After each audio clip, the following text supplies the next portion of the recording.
why would you choose the boring side? You've got to choose one with a bit of danger, a bit of unpredictability, a bit of chaos. That's way more exciting than choosing the blacks. They're just all rule followers, and they'd like to claim they do things the right way, but that's completely contradictory and hypocritical, so in my book anyway. All hail King Aegon! The enemy usurped my throne. So Tom, I have to tell you something very nice that doesn't sound that nice, because you are doing such a great job on screen that you made us dislike you strongly, and that's good. I'm glad I'm doing my job. How did you prepare for your comeback for this season? The Tom that was in the first season and then Tom in the second season. How did you evolve? It's a good question. How did I evolve? I think I needed to have more stamina this season. There was way more, just on a very practical level, there was way more for me to do. Felt very much more involved in the storyline and the plot and kind of the journey of the whole piece, which was very exciting, feeling that responsibility, and yeah, that was great. How did I evolve? I felt freer with Aegon. I felt like I could explore him further. I had the time to do so. The script was just so full of potential for him, and yeah, I relished it. I loved it.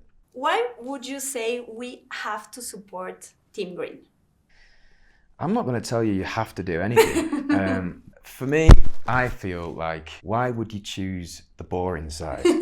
You've got to choose one with a bit of danger, a bit of unpredictability, a bit of chaos. That's way more exciting than choosing the blacks. They're just all rule followers, and they'd like to claim they do things the right way, but that's completely contradictory and hypocritical, so in my book anyway. I want to go back to the scene from last season, first season, I think it was episode 9, Coronation Day. Yeah. When you're there. 9. That's 9, right? Yeah. When we have Kristen Cole saying, you are the true heir to the Iron Throne. And I want to ask you, because the Iron Throne is a very, that's amazing! The heredero legítimo. You said it here first.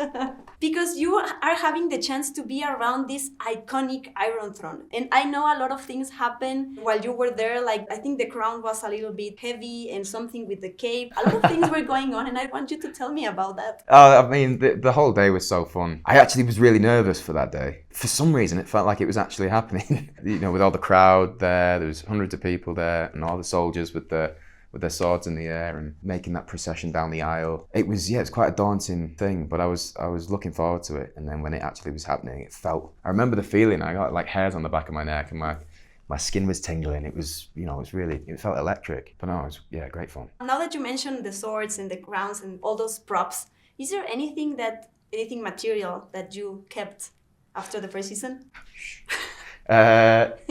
No. Yet? No, not yet. That you would like to? Well, to be fair, there'd be no point, because hopefully we're going to go back and do season 3. So I'd have to give it back eventually anyway. Maybe whenever we finish this show, I'll then fill my bag with things that I want to keep. For the audience, since the first episode, there were so many shocking scenes, right? And I want to ask you, on the other side, for you, what was that scene that you saw, I don't know if you saw it during filming or after, that shocked you the most? Well, I think the obvious one would be the birth scene. That was horrifying. The blood-curdling screams. That was really hard to watch. And I think, had I been a little bit weaker, I would try to fast forward that bit. But I thought that was exceptionally done. And amazing performances all around there. But yeah, I thought that was pretty shocking. I saw an amazing video on the Max YouTube channel where you are reacting to the scenes. Right. You mentioned that you don't like to see yourself acting. Well, you've been in other movies. When time passes, what do you do with that? It's not like a closure you need? No.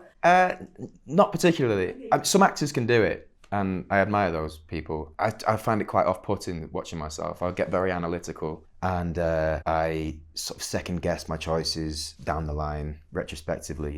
It doesn't really do me any favors as an actor. I feel very much that on set I know when I've hit the beats and I've hit the scene where I want to hit it, so I don't need to then go and watch it to know that I've done the best version of what I could do on the day. But for this show, I try and watch everyone else's bits, and then it comes to my bits and sort of get rid of those.